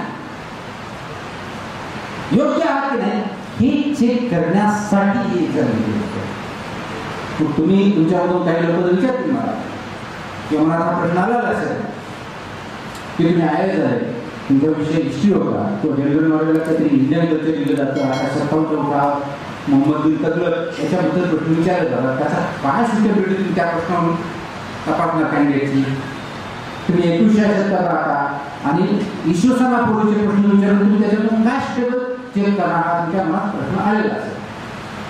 आता उदाहरण घेऊ आपण इंडस व्हॅली, सिंधू संस्कृती मराठी जेव्हा म्हणते, बरोबर आहे. त्यासाठी 21व्या शतकाचा काय संबंध असं विचारलं तर पुन्हा हिस्ट्री जर कुणाचा विषय असेल, तुम्ही कोणत्या विषयाचा सांगतो, मेडिकलचा विचारता येईल, पॉलिटिकल सायन्स विचारता येईल, बायोलॉजी विचारता येईल, पण आपण सर्वसामान्य सर्वांना सांगितलं असं केलं जातो की सिंधू संस्कृतीच्या बाबतीत प्रश्न विचारला तर जनरल स्टडीला विचारला जातो, ऑप्शनलला विचारला जातो. प्रश्न काय असतो, सिंधू संस्कृतीचे वैशिष्ट्य दिसत का, सिंपल प्रश्न असतो. आपण काय लिहितो, 1 2 3 4 5 10 जे काय असतील वैशिष्ट्य ते प्लॅन होतं. त्याच्यामध्ये पॉलिटिकल सिस्टम अशी होती, त्याच्यामध्ये सोशल सिस्टम अशी होती, त्याच्यामध्ये कल्चर असं होतं. वगैरे वगैरे गोष्टी लिहितो आणि मग येस राईट. हे जे उत्तर आहे, हा जो अप्रोच आहे, हा इन्कम्प्लीट अप्रोच आहे. याच्यातून गेल काय होणार मला? वेळेत सर्वसाधारणपणे इसवीसनापूर्वी BC आपण ज्याला म्हणतो, त्यावेळेस इंडस व्हॅलीमध्ये किंवा बाकीच्या कल्चरमध्ये प्लॅन सिटीज होत्या. ग्रीड पॅटर्न होता, परपेंडिक्युलर थिंग्स होत्या, प्लॅन होता, कुठं किंगडम असेल किंवा आपलं हे ठरलेलं होतं, आर्मी कसं हे सगळं प्लॅन होतं. आज आपण विचारू शकतो महाराष्ट्र एक अग्रेसर राज्य आहे. महाराष्ट्रामध्ये किती सिटी प्लॅन आहे? एक मुंबई, बाकी सगळं प्लॅन आहे. This is the learning. हा कन्सेप्ट एक्झाममध्ये तपासला जातो. नुसतं प्लॅन म्हणून चालणार नाही. तर कशा प्लॅन होत्या, का होत्या, त्याचा बेनिफिट काय होता, आणि जर चांगल्या होतं तर मग डिक्लाइन करतो. जेणेकरून त्या लर्निंगमधून कशा त्या लर्निंगमधून आज तुम्ही ज्यावेळेस त्या पदावर बसलेला असाल, कशा प्रकारची नवी शिटी करू शकता, त्या काळची गरज होती आज येऊ शकता, भविष्यात कशाची गरज असेल, पुढच्या 50 वर्षात काय असेल, हे त्याच्यातून शिकायचं आहे. हा दॅट इज बिंग एक्झामिनेशन. म्हणून UPSC जर तुम्ही जर प्रश्न बघितले असतील तर तुम्हाला फक्त इन्फॉर्मेशन कधी विचारायचं नसतं. Critically examine the Indus valley civilisation. Civilisation जे आहे, संस्कृती आहे, त्याचं मूल्यमापन करा असं विचारायला लागतं. माहिती विचारली की माहिती पिढीला विचारली, याचा अर्थ माहिती नको, माहिती आवश्यक आहे, पण ही माहिती जर 4 पार्ट होत असेल त्याच्यापैकी फक्त 1 पार्ट होते, बाकीचे 3 पार्ट महत्वाचे आहे. त्याचे तुमचे अनालिटिकल स्किल्स आहे, थिंकिंग प्रोसेस आहे, ही त्याची चेक केलं जातं. आपण काय करतो, critically exam Indus valley civilisation म्हटलं तरी तेच, फीचर क्रिया म्हटलं तरी तेच, डिस्कस म्हटलं तरी तेच, आणि थ्रो राईट ऑन कॅरेक्टर्स म्हटलं तरी तेच. कारण आपल्याला माहिती इंडस व्हॅली सिव्हिलायझेशन की फीचर्स समोर दिसतात, किंवा 18चा कॉम्प्युटर म्हटलं की कारण दिसतात. प्रश्न काय विचारला, आणि म्हणून अनेक वेळेस असं दिसत असेल आपल्या कॉलेज लाईफमध्ये किंवा स्कूल लाईफमध्ये की माझ्या मित्रापेक्षा किंवा माझ्या मैत्रिणीपेक्षा मी 4 पोरांना जास्त आवडतो. मार्क मात्र त्याला तिला जास्त भेटले, मला भेटले नाही, काहीतरी प्रॉब्लेम आहे. असं का म्हणतो आपण? ग्रेड काय देतो की मी जास्त उत्तर दिलं मी मला जास्त मार्क भेटले, म्हणजे जास्त इन्फॉर्मेशन दिली म्हणजे जास्त मार्क भेटले. तुम्हाला प्रश्न काय करा, तुम्ही लिहिलं का, लिहिल्यावर उत्तर लिहिले का हे बघितलं. माहिती विचारल्याशी माहिती दिली पाहिजे, अनालिसिस दिलं पाहिजे, आपण ते करत नाही. दुसरी गोष्ट याच्यामध्ये असते की ज्यांनी कमी शब्दामध्ये लिहिले याचा अर्थ कसं त्या भाषेवरती किंवा वक्तृत्वावरती जर तोंडी परीक्षा असेल तर कमांड आहे, म्हणजे ते कमी शब्दामध्ये जास्तीत जास्त उत्तर योग्य प्रकारे लिहू शकतो. कदाचित तुम्हाला ते जमत नसेल, म्हणजे तुमचं ऑलरेडी लहान उत्तर आलं त्याचा तरी अर्थ असा आहे तुमची लँग्वेज प्रॉब्लेम आहे, योग्य नाही. मी तुम्हाला लँग्वेजची कमांड घ्या सांगत नाही, पण इफेक्टिव्ह लँग्वेज तुम्हाला स्पर्धा परीक्षामध्ये आवश्यक आहे. आवश्यक आहे. आपण बोली भाषेवर उत्तर लिहितो, बोली भाषेवर उत्तर लिहिणं अपेक्षित नाही. ही कोणती स्टँडर्ड असेल त्यामध्ये उत्तर लिहिणं अपेक्षित आहे. जे 10 त्यात लिहिता येते ते तुम्हाला 2 वाक्यात लिहिता आलं पाहिजे. कोणताही इन्फॉर्मेशन डायल्यूट न करता, कोणताही एका प्रकार डायल्यूट न करता लिहिता आलं पाहिजे. म्हणून जर तुम्ही बघितलं असेल UPSCच्या बाबतीत 2 मार्काचे प्रश्न असतात आणि 60 मार्काचे प्रश्न. सेम प्रश्न तुम्ही जर प्रश्नपत्रिकेविषयी अभ्यास केला, महात्मा गांधीवरती तुम्हाला 2 मार्काचा 20 शब्दासाठी प्रश्न असतो, आणि त्याच महात्मा गांधीवरती 60 मार्काचा 60 शब्दाचा प्रश्न असतो. सेम प्रश्न 20 शब्दामध्ये महात्मा गांधी कसं लिहिणार, आणि ते 600 शब्द कसं लिहिणार, तो विषय विचारला तो जो 3000 तुम्ही कसं लिहिणार. ही तुमची स्किल, रायटिंग स्किल सुद्धा तपासली जाते. का तपासली जाते रायटिंग स्किल? ज्यावेळी तुम्ही एखाद्या पदावरती बसाल आणि असं कधी झालं की तुम्ही IAS झाले किंवा IPS झाले आणि एक रिपोर्ट तुम्हाला यायचं सांगितलं चीफ सेक्रेटरी असतील, मुख्यमंत्री महोदय असतील, तर तुम्ही असा मोठा 50 पानाचा रिपोर्ट दिला तर वाचायला वेळ असेल का? सक्सेस तुम्हाला लिहिता आला पाहिजे. Yes, these are facts, these are reasons, these are possible problems, these are issues and this is our solution. Succeed. Same तुमची परीक्षा रिटर्न एक्झामिनेशन तपासली जाते. म्हणून परीक्षा का घेतली जाते त्याचा उद्देश काय आहे जेव्हा तुम्ही समजून घेणार नाही तोपर्यंत अभ्यास करण्याचा अप्रोच जो आहे तो रुटीन जो आपण ग्रॅज्युएशन लेवलला करत असतो किंवा अंडर ग्रॅज्युएशन लेवलला करत असतो त्याच पद्धतीने आहे. तो इथं स्पर्धा परीक्षेत चालणार नाही.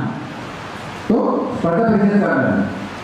स्पर्धा परीक्षेत ॲप्लिकेशन जास्त महत्त्वाचे, अनालिटिक्स जास्त महत्त्वाचे, टीचर मेकिंग महत्त्वाचे. कारण तुम्हाला जी काही इन्फॉर्मेशन असेल त्या इन्फॉर्मेशनच्या आधारे तुम्हाला डिसिजन घेता आले पाहिजे. डिसिजन मेकिंग ॲबिलिटी ही तर की जीवनामध्ये सुद्धा आपल्या डिसिजन मेकिंग ॲबिलिटी निर्णय क्षमता ही महत्त्वाची असते. शिक्षणातून ते शिकलं पाहिजे. अनफॉर्च्युनेटली शिक्षणाकडून नोकरीचा माध्यम होतो. अनफॉर्च्युनेटली माणूस घडवण्याचं माध्यम खूप कमी प्रमाणात आज आपल्याला घडवतो. मी इंजिनिअरिंग करायचं का करायचं माहिती नाही. इंजिनिअरिंग नोकरी लागेल असं वाटतं मी इंजिनिअरिंग करायचं. खरोखरच 12वीनंतर विद्यार्थी सर्वच आणि डेफिनेटली घेत असतील हा कॉन्शियस डिसिजन घेतात तुम्हाला इंजिनिअरिंग करायचं आहे. ठीक आहे, इंजिनिअरिंग करायची पण ठीक आहे. तर माझं लाईन विचारायचं, मला आवडतं त्या दृष्टीने, माझा दृष्टिकोन तो आहे. किंवा मेडिकल मला डॉक्टर व्हायचं, माझा दृष्टिकोन तो आहे, मी करू शकतो. मग मला MBBS करायचं, मास्टर कम्प्युटरला जातो. इंजिनिअरिंग करायचं, मेकॅनिकल भेटत आणि सिव्हिलला जातो. पुढं काय करणार? ग्रॅज्युएशन झाल्यानंतर विचार करतो. हा जो अप्रोच आहे हा चुकतो. तुमचा उद्देश काय आहे जोपर्यंत तुम्ही ठरवणार नाही तोपर्यंत आपण ज्या वाटेने चाललो त्या वाटेला कदाचित आपण पुढे गेल्यानंतर वेळ गेल्यानंतर चुकू आणि मग त्यावेळेस वापस येण्याची जी आपली संधी आहे ती आपण चुकू शकत नाही. आणि मग तुम्हाला आज स्पर्धा परीक्षा म्हणून काम करत असताना जेव्हा तुम्ही ग्रॅज्युएशन का पोस्ट ग्रॅज्युएशन लेवलला त्यावेळेस अभ्यास करता आतापर्यंत काय झालं आहे ते तुम्हाला शिकावं करावं लागेल. आपण अयशस्वी का झाला आहोत याचे तुम्हाला उत्तर शोधावं. दुसरं कोणी उत्तर देणार नाही. आणि तुम्हाला प्रॉपरली स्वतःचा विचार करून तुम्ही काय केलेलं आहे त्या परीक्षेची रिक्वायरमेंट काय आहे ते लिहून काढावं लागेल तुम्हाला. स्टडी याच्यामुळे मला हे भेटलं, मला हे लॅसिन आहे आणि मला हे उत्तर द्यावं लागेल. हे जोपर्यंत तुम्ही करणार नाही आणि त्याच्यावरती काम करणार नाही तर तुम्ही पुढे जाऊ शकणार नाही. म्हणून प्रथमतः तुम्हाला हे लक्षात घ्यावं लागेल की अप्रोच जो आहे स्पर्धा परीक्षेचा तो वेगळ्या पद्धतीने करावा लागेल. पुस्तक वाचणं, नोट्स काढणं, रिवाइज करणं, परीक्षा देणं हा अप्रोच पूर्णपणे बदला. आता तुम्हाला उलट्या पद्धतीने सांगतो. जे काय स्मार्ट वगैरे म्हणतो जे की मी शेवटच्या अटेम्प्टला केलं त्याच्यामुळे मला जी काही हे जोडू शकत आहे तो काय आहे नेमका वेगळं काही नाही आहे. फक्त काही गोष्टी उलट्या काढल्या. अगोदर पुस्तक वाचायचं नाही. अगोदर पुस्तक वाचायचं नाही. अगोदर नोट्स काढायचे नाही. रिव्हिजन करून परीक्षा द्यायची नाही. तर काय करायचं पहिलं अगोदर क्वेश्चन बँक द्यायचा 10 वर्षाचा क्वेश्चन पेपर गेल्या 10 वर्षाचे 5 वर्षाचे 15 वर्षाचे कमीत कमी 10 वर्षाचा ते क्वेश्चन पेपर घ्या आणि वाचू नका. Repeat, don't read, don't just read the question paper, study. याचा अभ्यास करा. मी असं का सांगतो तुम्हाला काय त्यांना प्रश्न पडला असेल ते वाचू नका, अभ्यास करा. हे ज्यावेळेस मी सांगतो त्याच्या पाठीमागे कारण आहे. एखादी गोष्ट वाचणं आणि अभ्यास करणं याच्यामध्ये खूप बेसिक फरक आहे. मी पाठीमागे बोललो. वाचणं म्हणजे एखादी गोष्ट start reading like a story आणि त्याच्यात तुम्ही इन्फॉर्मेशन घ्या त्याच्यात थिंकिंग करायचं करा. जेव्हा अभ्यास करा म्हणतो त्यावेळेस एका पर्टिक्युलर उद्देशातून 360 डिग्री जाणं त्या दृष्टीने त्या गोष्टीकडे बघून अभ्यास करायचा. एखादी कादंबरी वाचणं आणि त्याचं सटीक परीक्षण करणं याच्याला जो फरक आहे तो झंड अभ्यास आणि वाचनाला फरक आहे. म्हणून मला त्या गोष्टीचा जी प्रश्नपत्रिका आहे त्याचा अभ्यास करायला पाहिजे की तुझा मेडिकल सायन्सचा सब्जेक्ट आहे. गेल्या 10 वर्षांनी प्रश्नपत्रिका घेतल्या आणि त्या मेडिकल सायन्स कोणत्या प्रकारचे प्रश्न विचारले आहेत याचा अभ्यास करा. दुसरी स्टेप ही झाली पहिली स्टेप. दुसरी स्टेप हे जे प्रश्नपत्रिका आहे टॉपिक वर कोणत्या प्रकारचे प्रश्न विचारले याचा अभ्यास करा. हे समजा इम्युनॉलॉजी मेडिकल सायन्स म्हणजे की इम्युनिटी ह्युमन इम्युनिटी हा एक टॉपिक आहे असं जर ठरलं ते ह्युमन इम्युनिटीवरती गेल्या 10 वर्षात कोणते प्रश्न विचारले हे 15 प्रश्न विचारले. तो कोणत्या टॉपिकवर कोणत्या प्रकारचे विचारले ह्या 5 प्रकारचे विचारले. सेकंड दुसरा अभ्यास आणि मग तो पर्टिक्युलर टॉपिक घ्या जे प्रश्न बघितले ते बघा आणि यानंतर मग त्या टॉपिकवरचं पुस्तक वाचा. कोणते अगदी एनसीईआरटी वाचलं तरी चालेल आणि माझ्या दृष्टिकोनातून NCERT more than sufficient for स्पर्धा परीक्षा. कोणती स्पर्धा परीक्षा more than sufficient basic information आणि त्याच्यामध्ये अगदी आहे. त्याचं कारण असं आहे की एनसीईआरटीचे पुस्तक इंडिव्हिज्युअल लिहिलेले नाही. Written by a group of renowned good authors आपल्या डिबेटेड त्यामध्ये लिहिले ते ॲक्सेप्टेड आहे. म्हणून तुला better than inter by individual याचा अर्थ इंडिव्हिज्युअल सोल्युशन असा नाही आहे. मी स्पर्धा परीक्षेच्या दृष्टिकोनातून बोलतो. मग तो टॉपिक वाचा. आता ज्यावेळेस तुम्ही टॉपिक वाचा जसा अभ्यास ऑलरेडी तुम्ही प्रश्नपत्रिकेचा केला आहे ते टॉपिक वाचा तुमच्या डोक्यात असेल या टॉपिकवर तुम्हाला अशा प्रकारचे प्रश्न विचारलेले आहेत म्हणून मग तो टॉपिक अभ्यास करताना अशा पद्धतीने अभ्यास करायचा. Not just to get the information. फक्त मला माहिती गोळा करण्यासाठी अभ्यास करायचा नाही तर या प्रश्नाचे उत्तर मला याच्यातून सापडले पाहिजे त्या दृष्टिकोनातून मी अभ्यास करायला पाहिजे. मग तुम्ही त्याच्यातून बघा मग परत प्रश्न बघा मग लक्षात येईल की नाही अगोदर आपण जे इन्फॉर्मेशन गोळा करत होतो त्याच्या आधारे मी जे उत्तर लिहिले आहेत ते आणि आता अभ्यास करताना ज्यावेळेस मी बघतो त्या अभ्यासामध्ये फरक लक्षात येईल. फोकस अप्रोच स्मार्ट अप्रोच म्हणतो. सर्वसाधारणपणे आपण जर बघितलं तर राज्यघटनेविषयी जो जनरल स्टडीजला आहे भारतीय राज्यघटना बरोबर एमपीसीला आहे यूपीएससीला आहे. नागरिक शास्त्र आपल्याला होतं शाळेमध्ये आणि अजून आहे बरोबर आहे. Yes or no. प्रस्ताविका सगळ्यांना माहिती आहे. प्रियांबल माहिती आहे की नाही. आम्ही भारतीय लोक सार्वजनिक वगैरे वगैरे सगळं माहिती आहे. 26 नोव्हेंबर 1949 स्वतः अर्जित करत आहोत आहे की नाही. बऱ्याच जणांचे पाठ पण असेल. तुम्ही तर याच्यावरती जनरल स्टडीचे जे प्रश्न बघितले आलेले प्रश्न आणि मोठे मोठे प्रश्न मला आठवतं की मी ज्या 10th क्लासेस त्यावरती जनरल स्टडीचा याच्यावरती प्रश्न होता आणि पोलिटिकल सायन्सला होता की भारतीय राज्यघटनेच्या प्रस्ताविकेची फिलॉसॉफी तत्वज्ञान विषयचा हा प्रश्न होता. जनरल स्टडीला होता आणि पोलिटिकल सायन्सला होता. आता तुम्हाला जर हा प्रश्न विचारला प्रस्ताविका पाठ आहे आम्ही भारतीय लोकशास्त्रातील 100% शब्द एकही शब्द कॉमा न चुकता सगळं पाठ आहे. उत्तर द्यावं मला माहिती आहे माहिती तुमच्याकडे आहे. मी दरम्यान माहिती तुमच्याकडे आहे का नाही. तुम्हाला पाठ आहे मला माहिती आहे. काय उत्तर द्या. This exactly the difference I am trying to tell. प्रस्ताविका सगळ्यांना माहिती आहे किंवा इंडस व्हॅली सिव्हिलायझेशनची सिंधू संस्कृतीचे फीचर्स सगळ्यांना माहिती आहे किंवा मूलभूत हक्क आणि कर्तव्य सर्वांना माहिती आहे किंवा इम्युनिटी सिस्टम कशामुळे कमी होते काय होते सर्वांना माहिती आहे किंवा आता आयटी सगळ्याकडे स्मार्टफोन आहे की नाही. सगळे गुगल वापरता फेसबुक वापरता ट्विटर हँडल वापरता अजून इंस्टाग्राम वगैरे काय वापरता म्हणजे 99% वापरतात ते काही लोक वापरतात ग्रेट बोलून. तर तुम्हाला जर हा प्रश्न विचारला की artificial intelligence will demolish human brain comment काय उत्तर देणार तुम्ही. आणि हे प्रश्न आले आणि येणार आहे हे सांगतो.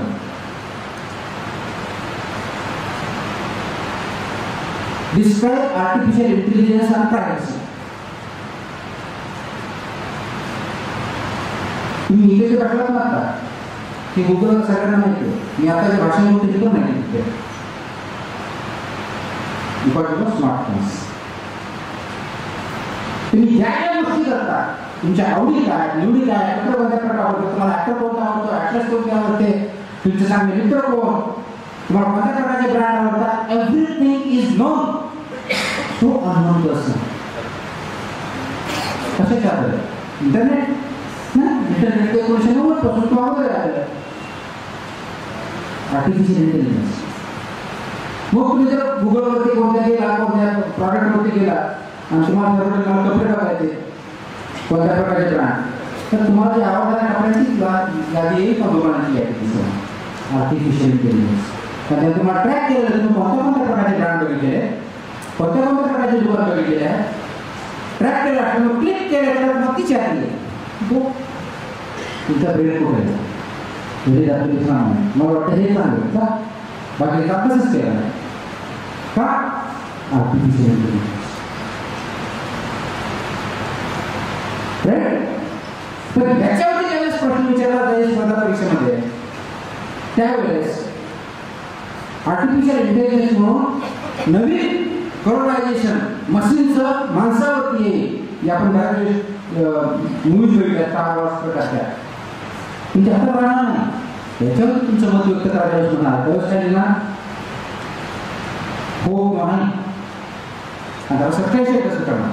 दॅट इज वेअर तुमचा खरा अभ्यास आहे स्पर्धा परीक्षेच्या दृष्टिकोनातून.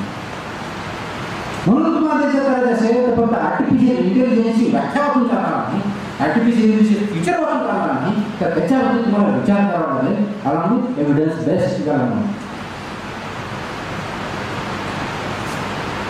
आपल्याकडे जी एक सर्वसाधारणपणे सवय आहे अशी आहे की आपण जे दिसतं ते बोलतो, yes or no.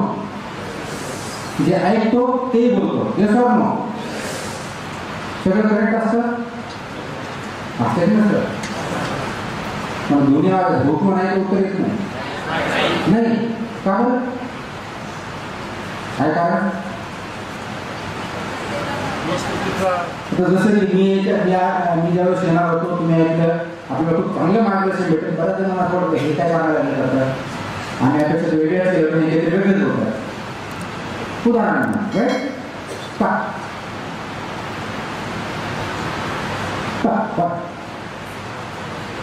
Yes sorry one side. Okay. अजून म्हणजे काय म्हणजे मी समजा हे बघितलं हा तुकारामध्ये आहे एकदम चांगला आहे एकदम वाईट. ठीक आहे, तुम्ही कोणता एक्झाम्पल आहे ॲपलचा फोन बघितला आयफोन चांगलं किंवा दुसरा म्हणतो नाही चांगला चांगला तुझं बघितलं रिॲक्शन दिली किंवा कोणी सांगितलं ऐकलं तुकारामध्ये खूप चांगलं आहे. यस तुकारामध्ये खूप चांगलं आहे. तुकारामध्ये खूप खडूस आहे. यस तुकारामध्ये खूप खडूस आहे. हे जे आपण ऐकतो बोलतो याच्यामध्ये आपण नेमकं काय करतो हे लक्षात येत नाही. जे दिसतं ते बोलतो, ऐकतं ते बोलतो. म्हणजे कोणत्या ज्ञानाचा वापर केला आपण? डोळ्याचा, कानाचा, तोंडाचा. हे लक्षात ज्याचा वापर करायला पाहिजे होता ब्रेन तो कधी केला नाही. प्रोसेसिंग सेंट्रल प्रोसेसिंग युनिट कम्प्युटरचं तुम्ही बटन दाबलं नव्हतं हे दिसत नाही. त्याबरोबर सीपीयू मध्ये प्रोसेस होतं मग ते बटन दिसत तुम्हाला स्क्रीनवरती. राईट. माणूस आणि बाकीचे प्राणी याच्यामध्ये जो बेसिक फरक आहे ब्रेनचा त्याचा वापर आपण रेअरली करतो. रेअरली. म्हणून तो प्रॉब्लेम होतो. मग माझं तुम्हाला हे सांगणं आहे हा भाग जास्त वापर करा. सीपीयू तुमचा प्रॉब्लेम. आपला प्रॉब्लेम असा आहे की तो वापर कमी करतो. तुमचा भ्रष्ट लागलेला कोणती गोष्ट कमी वापरली पर्टिक्युलर ब्रेन आणि नॉलेजच्या बाबतीत असं आहे जेवढी कमी वापरा तेवढं वापर जेवढं जास्त वापरा तेवढं शार्प. मग आपण अभ्यास करताना पाठांतराची सवय लागली तर फक्त आपला ब्रेन तो पाठांतराचा पाठ वाढत जाईल आणि तिथे सी होणार नाही. माहिती गोळा करताना एखादा माणूस असतो एक गोष्ट वाटली सगळं लक्षात राहतं गुड याच्यात चुकीचं काही नाही. व्हॉट नेक्स्ट त्याचा वापर कशासाठी होतो? फक्त पाठांतर करून दाखवण्यासाठी. रिव्ह्यू मला त्याच्यापासून पाठ आहे किंवा मला पाडे पावकी नेमकीपर्यंत कसं आहे पुढं काय ॲप्लिकेशन काय त्याचं Have you applied your mind? Have you applied it for some productive things? आमच्या लहानपणी कोणी पाहुणे आले, आपलं मुलं किती हुशार म्हणजे त्याला पाणी म्हणायला पाणी ना 10 20 20 पावकी लिहिली त्याला पावकी लिहिली. आणि ज्यावेळेस वजनाला पावकी लिहिली त्याला ते सांगता येत नाही काय नाही त्या पावकी लिहिली. एक्झॅक्टली आज जगामध्ये सर्वात जास्त ग्रॅज्युएट किंवा पोस्ट ग्रॅज्युएट भारतात आहे आणि सर्वात जास्त एज्युकेटेड अनएम्प्लॉयड भारतात आहे. त्याचं कारण जे आहे you and we are not employable. पण employable नाही. शिक्षणाचा उद्देश employability नाही आहे, पण स्किल डेव्हलपमेंट करणं आहे, डिसिजन मेकिंग आहे. तुम्ही PhD करा तर तुम्ही एम्प्लॉयबल नसा, त्याचं जे काही नॉलेज दिलं त्याचं ऍप्लिकेशन करता येत नसेल, तिथं no use. Garbage in garbage out. एखादा कचरा तिकडे टाकायचा, त्याच्यापासून दुसरं काही होणार नाही आणि ते स्पर्धा परीक्षेत चालणार नाही. स्पर्धा परीक्षेत चालणार नाही, जीवनामध्ये ते चालणार नाही. म्हणून तुम्हाला जो फोकस ठेवायचा आहे अभ्यास करताना स्पर्धा परीक्षेचा अप्रोच. मी तुम्हाला जे बोलतो फक्त अप्रोच होतो, बाकी अभ्यास तुम्हालाच करायचं. पुस्तक किती वाचायचे, काय वाचायचे, हे सगळे गौण प्रश्न, ॲब्सोल्युटली गौण प्रश्न. तुम्ही कशा पद्धतीने करायला त्या परीक्षेला सांगता हे सर्वात महत्त्वाचं. मी तुम्हाला केलं त्यातून शिकवलं, ते तुम्हाला मी बोलतो. बऱ्याच ठिकाणी सगळ्या ठिकाणी स्पर्धा परीक्षेबाबतीत बोलतो त्याला हेच सांगत असतो. तुमचं अप्रोच चेंज करा. म्हणून मला स्पर्धा परीक्षेत उत्तर द्यायला द्यायचं असेल तर अशी एवढं टू राईट आन्सर. माझा फोकस का त्याच्यावरती आहे. तुम्ही सिलेक्शन कशामुळे होणार तुमचं उत्तर लिहिल्यामुळे? Yes or no? Yes or no? मला आवाज येत नाही. मग सगळे उत्तर लिहिलं सिलेक्शन का होत नाही? जे मेन्सला बघता सगळ्यांनी उत्तर लिहिलं असतं ना, मग का होत नाही सिलेक्शन? मग कशामुळे सिलेक्शन होतं? उत्तर तर सगळे किंवा इंटरव्ह्यू वगैरे उत्तर सगळ्यांनी दिलेलं असतं. काही सोडून द्या, काही जण घेत सगळे होतो, परंतु 50% दिलेलं असेल मग 50% का सगळे होत नाही? 5 लाख ऍपियर झाले, 2 लाखांनी उत्तर दिले सगळे होतो, 2 लाख का होत नाही?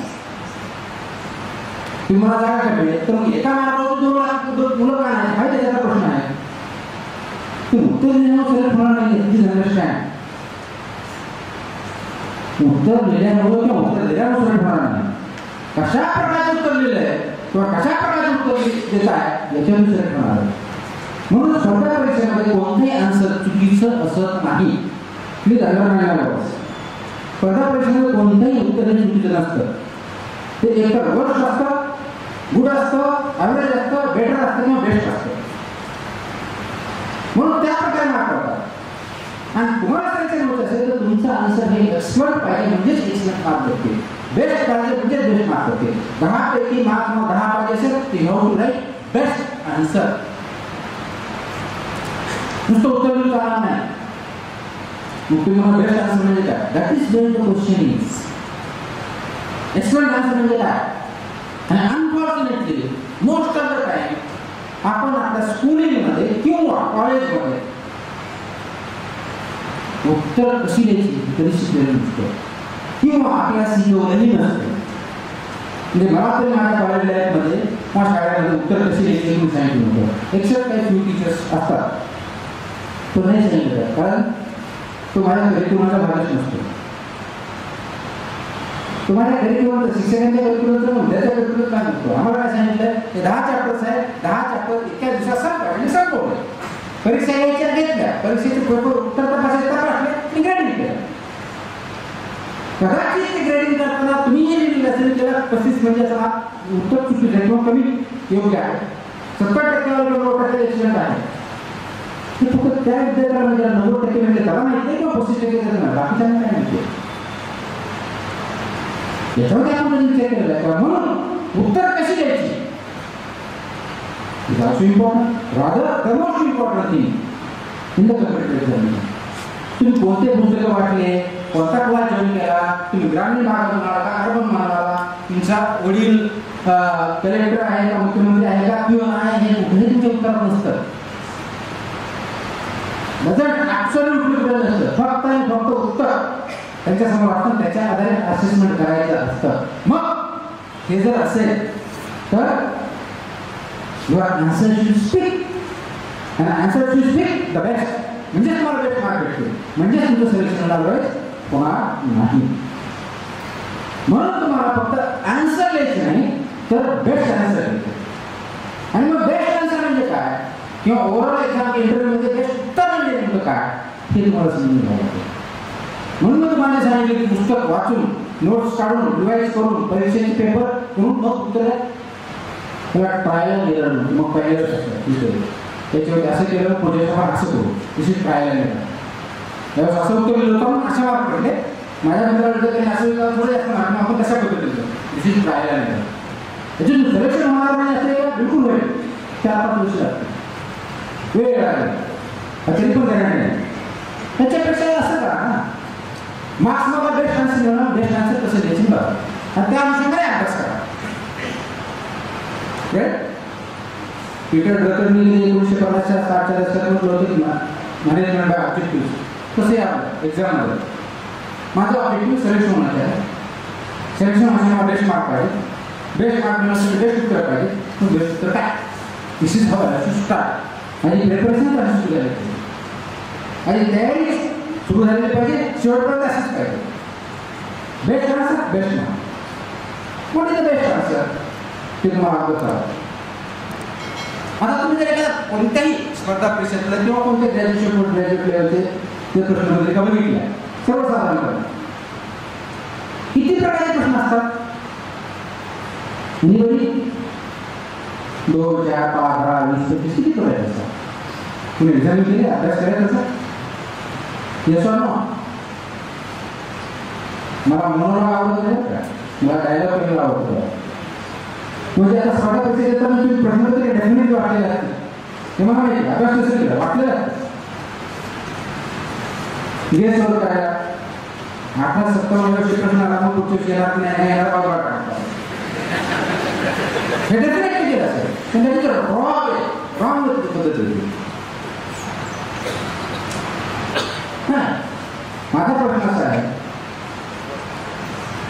की खरोखर आपण याच्यावर विचार केला, अभ्यास केला आहे का. मग हे जर केलं नाही तर किती प्रकारचे प्रश्न हे जर माहीत नाही आणि सर्व प्रश्न आला की मग आपल्याला जे माहिती ते उत्तर देऊ शकतो. म्हणजे शेवटी तुम्ही एक वर्षभर खूप अभ्यास केला, खूप केला आणि परीक्षा गेल्यानंतर माहितीच सगळं आहे पण उत्तर माहिती माहिती सगळं इन्फॉर्मेशन सगळं तुमच्याकडे पण उत्तर देता येत नाही. त्याला काय म्हणणार मूर्ख म्हणणार, अभ्यास म्हणणार काय म्हणणार, त्याला डोर मेहनत करणार, स्मार्ट वर्क म्हणणार काय म्हणणार.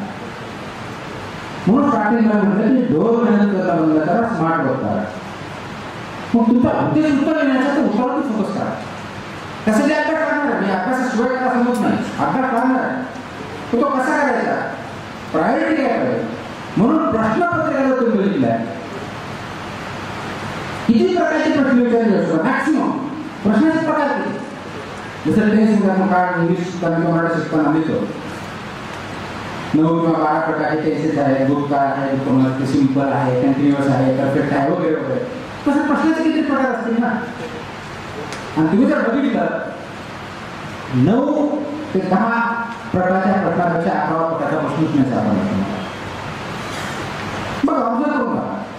सिंपल प्रश्नापासून डिस्क्राईब फीचरपासून ते क्रिटिकल इव्हॅल्युएटपर्यंत आणि कमेंटपर्यंत बघितले 9 ते 10 प्रकारचे प्रश्न आहेत. मग तुम्हाला काय करायचं आहे, कारण 9 ते 10 प्रत्येक प्रकारचे जे प्रश्न आहे त्या प्रत्येक प्रश्नाचं बेस्ट उत्तर म्हणजे काय एवढं शोधायचं.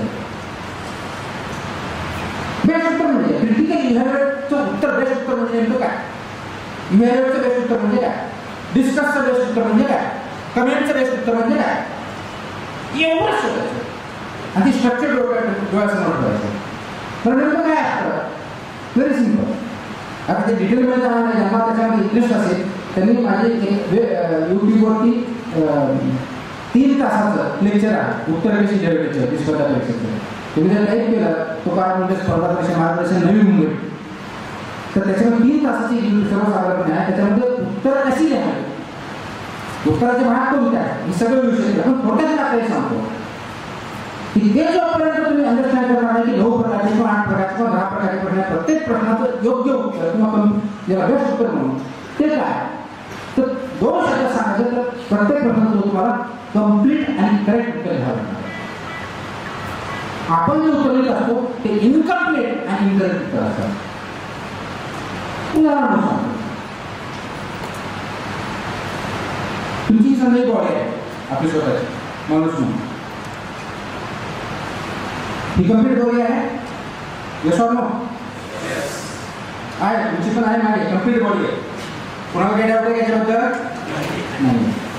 तुमचा एक मित्र आहे, नातेवाईक आहे, तो अपंग आहे, दिव्यांग, डिसेबल्ड, त्याला एक हात नाही किंवा पाय नाही किंवा डोळा नाही आहे, कोणतं तरी एक पार्ट नाही. काय म्हणतात त्याला तुम्ही? काय म्हणता? डिसेबल्ड आहे, पांगळा आहे, आपल्या मराठीत बोलायचं लुळा आहे, ते काय SYZ शब्द प्रयोग होतो. म्हणजे तो कम्प्लीट नाही. आपल्याला जे कम्प्लीटची अपेक्षा आहे, म्हणजे कम्प्लीट माणूस फिजिकल म्हणजे असं, त्याला 2 हात असावे, 2 पाय असावे, प्रत्येक हाताला बोटाला पायाच्या बोटाला 5-5 बोटं असावे वगैरे वगैरे जे काही पार्ट्स आहेत आपले, त्याच्यापैकी एक पार्ट नाही आपण लुळा म्हणतो.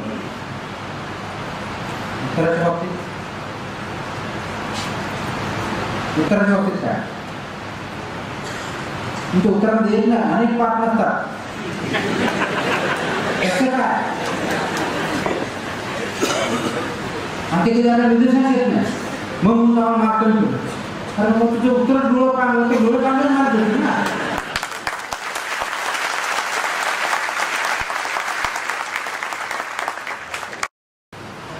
आता डोळं काढलं कम्प्लीट उत्तर म्हणजे काय हेच माहिती नाही. तुम्ही कसं डोळं काढलं उत्तर म्हणून हाच प्रॉब्लेम. म्हणजे काय की एका उत्तराचे समजा 7 पार्ट असतील, तुम्ही इथं 3 पार्ट आणि अपेक्षा करता की 7 पार्टपैकी मार्क भेटतात. मार्क्स तुम्हाला पार्टवर भेटतात. मला जे मार्क्स भेटतात उत्तरामध्ये ते पार्टवर भेटतात. तुमचा हात आहे एवढे मार्क, तुमचा पाय आहे एवढे मार्क, तुमचं डोकं आहे एवढे मार्क. तसं उत्तर नाही. इंट्रोडक्शन आहे एवढे मार्क, गाभा आहे एवढे मार्क, ॲडव्हान्टेज एवढे मार्क, डिसएडव्हान्टेज एवढे मार्क, कंक्लुजन एवढे मार्क, सिग्निफिकन्स एवढे मार्क. मी काय लिहितो? मला जे माहिती ती लिहितो. कोणतं? माहिती. मी माहिती लिहितो, उत्तर लिहित नाही. माझा प्रॉब्लेम तिथे information. Information carries only 20-35% marks. Please understand. 20 ते 35% मार्क फक्त इन्फॉर्मेशन असतात. आणि म्हणून ज्याला 35% मार्क याच्या आता त्याच्याकडे सफिशियंट इन्फॉर्मेशन आहे त्याचा अर्थ. म्हणून 35% हे एक डॉक्टर भेटला पासिंगसाठी जा शाळेमध्ये स्पर्धा परीक्षेत नाही. आणि मग MPSC मध्ये UPSC मध्ये आता जर बघितलं तर टॉपर तुम्हाला दिसेल सर्वसाधारण 50%, 52%, 55%, 60% रेअर तुम्हाला सापडतो. आणि गेल्या अनेक बॅचेसमध्ये मी उदाहरण बघितले 45% टॉपर बघितलं UPSC परीक्षेमध्ये. आमच्या काळात 45%ला इंटरव्ह्यू कॉल येत नव्हता. इंटरव्ह्यू कॉल येत नव्हता. इथं सीट्स कमी होत्या, तेवढा स्टिकनेस होता. आता काय झालं, स्टिचचे वाढलेले आहेत आणि नेचर ऑफ एक्झामिनेशन टफ झालं. दोन्ही गोष्टी असतात, मला माहिती नाही, पण ही परिस्थिती आहे. तुम्ही गृहीत धरा की तुम्हाला 50% मार्क भेटला तेव्हा सिलेक्टेड UPSC बाबत होतो आणि MPSC माहिती नाही. आजच्या डेटला तर 50% मार्क भेटू शकला तेव्हा टॉप 50% मार्क. कारण तुम्ही 7 पार्टपैकी 3च पार्ट आहे ना. मग 3 पार्टचे समजा 10 पैकी 3 मार्क असतील तर 3 पैकी भेटले तुम्हाला. मॅक्सिमम भेटून 3 आउट ऑफ पार्ट भेटले. 4 मार्क ऑलरेडी तुम्ही उत्तर लिहितानाच संपलेले. Not question of getting selected, absolutely no question. म्हणून तुम्हाला जे कॉन्सन्ट्रेट करायचं ते एक कम्प्लीट, पहिलं कम्प्लीट आन्सर लिहिण्यावरती कॉन्सन्ट्रेट करायचं आणि दुसरा पार्ट करेक्ट. आता एक कम्प्लीट म्हणजे काय? जसं सिंपल प्रश्न असला डिस्क्राईब. तुम्हाला माहिती पहिलं इंट्रोडक्शन दिलं पाहिजे, नंतर तुमचं गाभा किंवा पॉवर उत्तराचा गाभा लिहिला पाहिजे आणि तो पुढे लिहिला पाहिजे. पण तुम्हाला पुढचा जर प्रश्न विचारला की इंट्रोडक्शनमध्ये काय द्यायचं आणि कन्क्लुजनमध्ये काय द्यायचं 99% आपण चुकीची उत्तर देणार. 99%. कारण एक्झॅक्टली जे आता मी त्याच्यावर वेळ नाही बोलते जे कन्क्लुजनला द्यायचं ते सिग्निफिकन्स मिळतं. जे प्रस्तावित द्यायचं ते कन्क्लुजनला देतं. आपल्याला समजा प्रस्ताविकामध्ये काय इंट्रोडक्शन काय द्यायचं मला 99% हे उत्तर भेटतं. जे उत्तर आहे त्याची सुरुवात म्हणजे इंट्रोडक्शन. बरोबर आहे? Yes or no? आता फिलॉसॉफी टू द इंडियन कॉन्स्टिट्यूशनचं म्हटलं तर काय लिहिणार? तुम्ही आम्ही या दिवशी अडॉप्ट झाली with the people of India वगैरे राईट हे लिहिलं तर मुख्य उत्तरात काय लिहिणार आहे? Basically information. मग उत्तरात काय लिहिणार नाही? मग तुम्हाला सिग्निफिकन्स देऊ. मग सिग्निफिकन्स मध्ये काय लिहिणार आहे? नाही त्याचा सारांश. मग सारांश मध्ये काय लिहिणार आहे? म्हणजे असं तर होत नाही ना घरामध्ये डायनिंग टेबलवरती आपण शूज ठेवतो. असं काही होतं? डायनिंग टेबलवरती आपण जनरली ठेवतो. मी कुणी ठेवतच नसेल असं मला म्हणत नाही, पण जनरल बाय नेचर रूल आपण जनरली किंवा शूज पायात घालायच्या डोक्यात घेऊन जाणार. हे असे प्रकार उत्तरामध्ये हमखास होतात. पण थोडक्यात एवढं सांगतो की तुमचा एक मोठा प्रश्न असतो की एक प्राध्यापक प्रोफेसर किंवा लेक्चर किंवा टीचर एका दिवसामध्ये 100 उत्तर तासात असतात किंवा 3 तासात 100 म्हणजे माझं उत्तर त्यांनी एकदा पटलं नाही की ते बघितलं पूर्वाने त्याच्यावर मार्क गेले. त्याच्यातली तुम्ही माझ्या कॉलेजच्या काळात असं मी म्हणायचो मला ज्या पेपरमध्ये मार्क कमी येते त्याच्यावर म्हणायचं यांनी पेपर तपासले नाही काय 3 तासात मध्ये कुठं 200 पेपर तपासत असतात. आता 200 पेपर तपासता येतात की नाही हा वेगळा आहे. UPSC मध्ये दिवसामध्ये किती करायचे 8 तासात हे ठरवून दिलं त्याच्यापेक्षा जास्त करता पण येत नाही. हे ठरलं मग थोडा वेळ द्यावा लागतो क्वालिटी बघतात हा भाग आहे. परंतु असं गृहीत धरलं मी आता ज्यावेळेस आलो तुमची अपेक्षा असं गृहीत धरू मला माहित नाही मी जसं आहे तशी होती म्हणून तुम्ही काय वाटलं असं 2 मिनिटासाठी आपण गृहीत धरू. तुमची अपेक्षा जर अशी असते की तुम्ही रंगीबेरंगी कपडे फेटा करून यायला पाहिजे आणि मी तिथे ढगळ कपडे करून आलो असतो तर काय झालं असं तुम्ही काय आवाजाला सुरुवात केली असते पण बंद करून टाकलं. म्हणजे तुमच्या अपेक्षापेक्षा वेगळं तुम्ही काहीतरी प्रॉब्लेम आहे राईट. तसंच ते असेच म्हणत असतात करायचं. प्रश्न माहिती आहे जो प्रश्न त्याला पूर्ण उत्तर माहिती आहे त्याला माहिती पहिल्या 4 लाईनमध्ये अशा प्रकारचं उत्तर पाहिजे आणि पहिली लाईन वाचता नाही लक्षात तर हे काहीतरी वेगळंच आहे. एक्झामिनर नोट्स पहिल्या 4 लाईन पासून तुमच्या उत्तरामध्ये काय आहे माहित आहे यू आर गॉन देअर मध्ये. त्याच्यामुळे ना first impression the last impression it has come from everywhere. Introduction मध्ये काय लिहिणे अपेक्षित आहे तर उत्तराचा जो सार आहे रिपीट करतो तुमच्यासोबत सांगायचं सारांश आहे हे इंट्रोडक्शन मध्ये अपेक्षित आहे तुमच्या कन्क्लुजन मध्ये नाही. कन्क्लुजन मध्ये नाही आपण कन्क्लुजन मध्ये उत्तरात जे लिहिलं असेल रिपिटेशन थोडक्यात लिहितो रॉंग का तर एक्झामिनर हे कळलं पाहिजे की त्या विद्यार्थ्याला त्या परीक्षेला हा प्रश्न समजलेला आहे त्याच्याकडे ॲडिक्वेट नॉलेज आहे. पहिल्या 2 लाईन 4 लाईन 2 पॅराग्राफमध्ये प्रश्नामध्ये जे अभिप्रेत उत्तर आहे ते त्यांनी लिहिलेलं आहे. This is what is expected in introduction. मग कन्क्लुजन मध्ये काय लिहिणार तर depending on question future course of action असू शकतो सिग्निफिकन्स असू शकतं रिलेटिव्ह करंट अफेअर्स असू शकतं न्यू डेव्हलपमेंट असू शकतं depending on question conclusion will differ. पण तुमचं इंट्रोडक्शन मात्र सेम राहणार आहे. म्हणजे कसं आहे की डोकं जिथं द्यायचं तिथं पाय दाखवता जिथं पाय दाखवता तिथं डोकं दाखवता पर्याय ना तुमची डिस्फिगर होणार आहे आन्सर डिस्फिगर होणार आहे. आन्सर जर डिस्फिगर झाला तुमचे मार्क्स डिस्फिगर होणार आहे म्हणजे तुमचा कम्प्युटरने करेक्ट आन्सर येणार नाही. म्हणून माझ्याजवळ तुम्ही YouTube बघत असल्यामुळे प्रत्येक पाठ उत्तर काय असावं हे त्याच्यात दिलेलं आहे. तर ते समजून सांगा जवळ 2-3 तास लागतात. आणि हे मला कोणी सांगितलं नाही, हे मी जे काही शिकलो त्याचा मी स्ट्रक्चर केला आणि त्याला स्ट्रक्चर आन्सर म्हणतो. स्ट्रक्चर आन्सर म्हणतो. आता दुसरं एक उदाहरण देऊ सांगतो. ही उत्तर प्रश्न एक आहे, 6 फूट उंच आहे,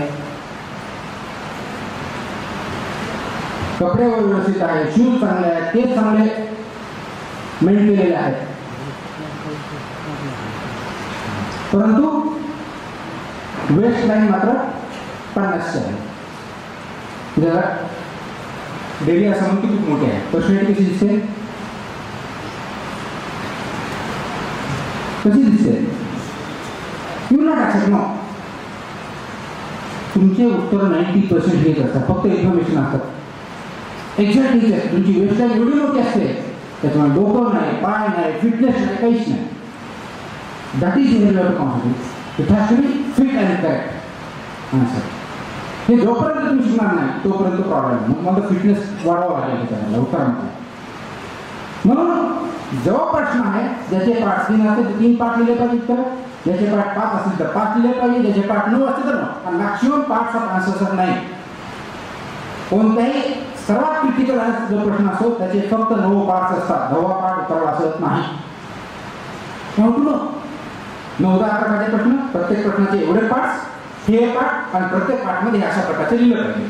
the moment you know the structure, मग बाकीचं काम जे आहे ते सिलिंडर प्लॅन करायचं. फक्त सिलिंडर प्लॅन, इन्फॉर्मेशन असेल, इंट्रोडक्शन असेल, कंक्लुजन असेल, क्रिटिकल इव्हॅल्युएशन असेल, वगैरे वगैरे जे असेल त्या पार्टमध्ये तेवढा पाठ टाकायचा. हे जर केलं तर युअर आन्सर बिकम्स कम्प्लीट. दुसरा पार्ट आहे करेक्ट. जे काय लिहिला it has to be correct. Informationally correct, analytically correct, logically correct.